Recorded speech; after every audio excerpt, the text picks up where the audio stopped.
جناب حضرات، میں سمجھتا ہوں کہ قیام پاکستان کے بعد سب سے پہلے جو سچ بولا وہ ایک ترقی پسند تھا، جس نے صحیح طور سے حالات کا تجزیہ کیا وہ ایک ترقی پسند تھا، اور جس نے اس قوم کو ایک احساس دلایا اور شعور دیا وہ ایک ترقی پسند شاعر اور وہ تھے فیض احمد فیض۔ انہوں نے کہا کہ یہ داغ داغ ہو جالا یہ شب کزی کا سحر، وہ انتظار تھا جس کا وہ سحر تو نہیں، یہ فیض صاحب نے کہا۔ اور اس وقت ہمارے پشاور کے ایک معروف ادیب اور مارکسسٹ فارغ بخاری نے کہا کہ امیر شہر کا سکہ ہے کوٹا، امیر شہر کا سکہ ہے کوٹا، مگر اس شہر میں چلتا بہت ہے۔ تو یہ دو ہمارے دانشور ادیب ترقی پسند تھے، انہوں نے صحیح طریقے سے حالات کا تجزیہ کیا تھا۔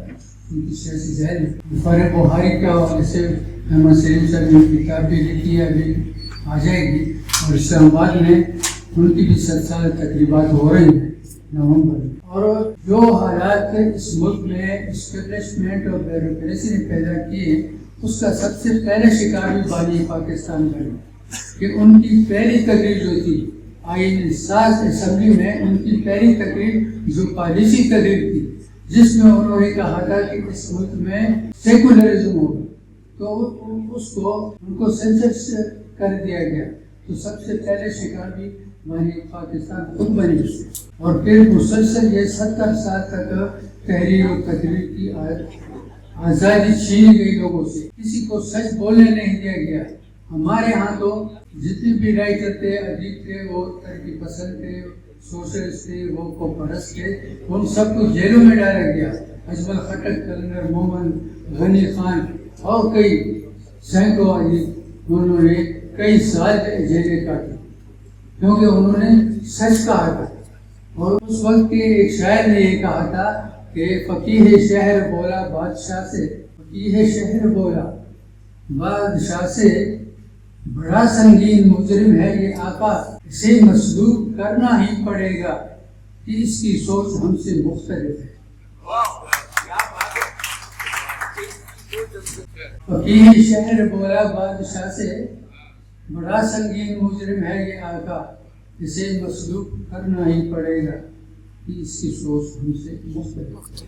یہ 70 سال تک یہ ہوتا رہا یہاں پر، کسی کو سچ بولنے کی آزادی نہیں۔ ہمارا جو تقریب ہے یہ ترقی پسند تحریک کے حوالے سے، سوشل اختلاف کے اثرات کے حوالے سے ہے، تو وہاں پر بھی ہمارے ہاں جتنے بھی شاعر ادیب تھے جن کو اس ملک کا احساس تھا، عوام کا احساس تھا، وہ سب ترقی پسند تھے۔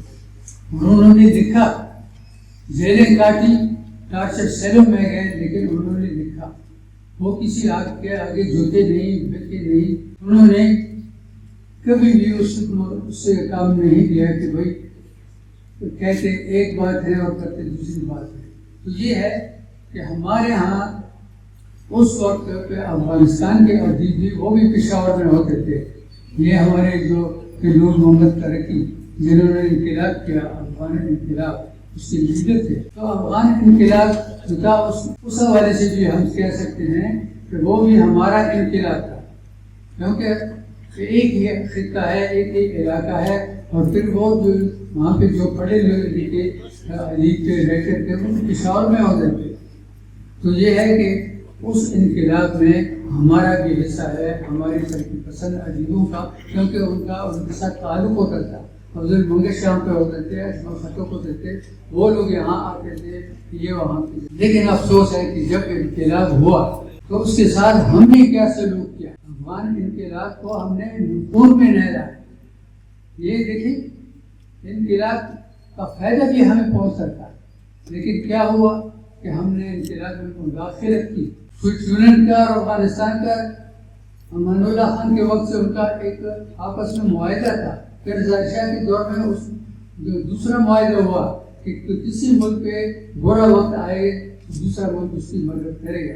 افغان انقلاب کے بعد نور محمد ترکی نے، حفیظ اللہ امین نے سوئٹزرلینڈ سے درخواست کی کہ بھائی آپ آئیں، یہ اس طرف کے مغربی سرحد سے یہاں پہ مداخلت ہو رہی ہے، تو وہ آگے وہ اس طریقے سے بھی نہیں ہے، لیکن صرف طریقے سے آگے کہ ان کو کچھ ڈھارس بن گئی ہوگی. تو یہ ہے کہ ہم نے آج تو ہم سوئٹزرلینڈ کے جرنیلوں کو لا کر اپنے قبائلی علاقے دکھا رہے ہیں. آج ہم یہ نہیں کہہ رہے کہ یہ سوئٹزرلینڈ والے جو ہیں یہ کہ گرم پانی تک پہنچنا چاہتے ہیں. اب اس میں ہم نے سیکھ ٹیک میں اس کو شامل کر رہے ہیں. تو وہ دور دیکھیں اور آج کا دور دیکھیں کتنا فرق ہے اس میں. تو یہ ہے کہ اس وقت کے ہمارے اور آپ سب جانتے ہیں کہ ہم نے افغان انقلاب کے خلاف ہم نے یہاں سے مذاکرت کی, مسلح مذاکرت کی, کتابیں لکھی گئی ہیں. ہمارے وزیر داخلہ تھے نصیر اللہ بابر, جو خیبر پختونخوا کے گورنر بھی رہ چکے ہیں, جو جرنیل بھی رہ چکے ہیں, جو ایک بڑی پارٹی کے لیڈر بھی رہ چکے ہیں, وہ خود کہہ رہے ہیں کہ سن 74 میں ہم نے وہاں سے مجاہدین کو یہاں بلایا.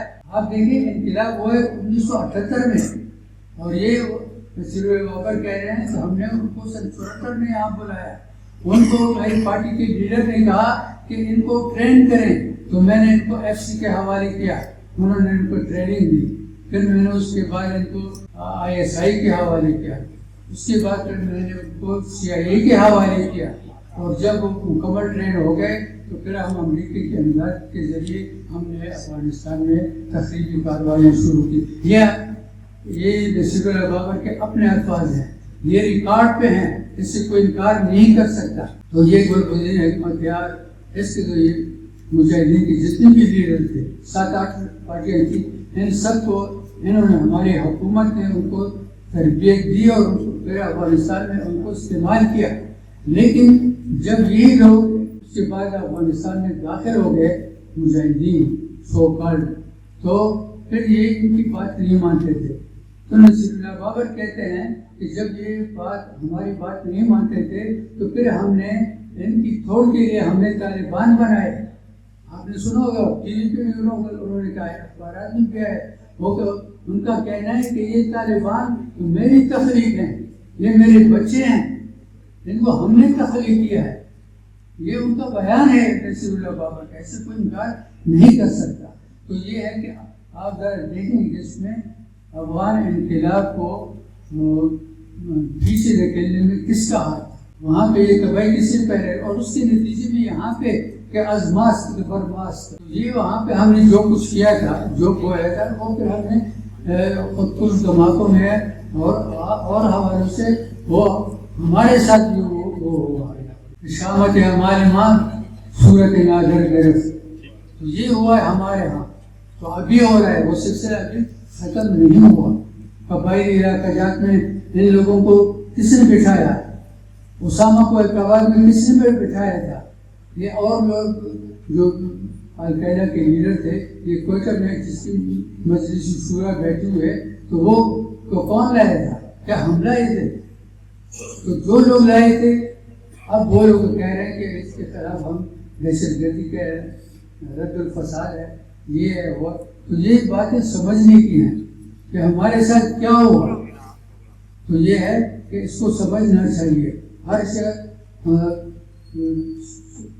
حساس شخص کو, ہر مشہور آدمی کو یہ پتہ ہونا چاہیے کہ اس ملک میں کیا ہو رہا ہے. اور اس کو آپ آج کل ہم دیکھ رہے ہیں کہ تلاش کر رہے ہیں.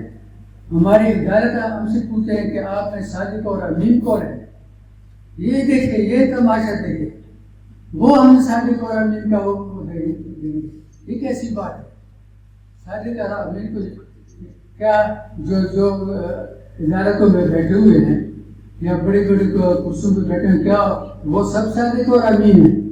ایک شخص ہوتا ہے وہ شخص صادق و امین نہیں تھا اور اس کو انہوں نے سمجھا. تو یہ ہے کہ یہ اس ملک کو صحیح خطوط پر چلانے کے لیے میں سمجھتا ہوں کہ ترقی اصل ادیبوں کی ذمہ داری عائد ہوئی ہے. جب ہم سوشل انقلاب کی اور ترقی پسند ادب کی بات کرتے ہیں تو ذمہ داری بھی ترقی پسند ادیبوں کی بنتی ہے. اور یہ میں سمجھتا ہوں کہ اس ملک میں سب سے بڑا مسئلہ جو ہے, خرابی کی جو جڑ ہے, وہ جاگیرداری نظام ہے. جب تک جاگیرداری نظام یہاں پہ ہوگا, جب تک طبقاتی فرق طبقاتی امتیاز یہاں پہ ہوگا، اس ملک میں نہ امن قائم ہو سکتا ہے اور نہ جمہوریت آ سکتی ہے. اس کے لیے ہمیں لڑنا ہوگا، اس کے لیے ہمیں مشہور ہو کر لڑنا پڑے گا. تو یہ میں کہتا ہوں کہ انقلاب کے لیے ضروری ہے. میں سمجھتا ہوں کہ اگر آپ ایسا نہیں کرتے، کچھ اس طریقے سے اس ملک کو ایک انقلاب کے ذریعے آپ چینج نہیں لا سکتے، تو میں یہ آپ سے یہاں پہ آپ نوٹ کر لیں. تو میں یہ کہتا ہوں کہ یہ جس طرح ایک شاعر نے کہا ہے کہ امیر شہر سے سارا حساب لے لیں گے، امیر شہر سے سارا حساب لے لیں گے، غریب شہر کے بچے جوان ہونے دو. شکریہ.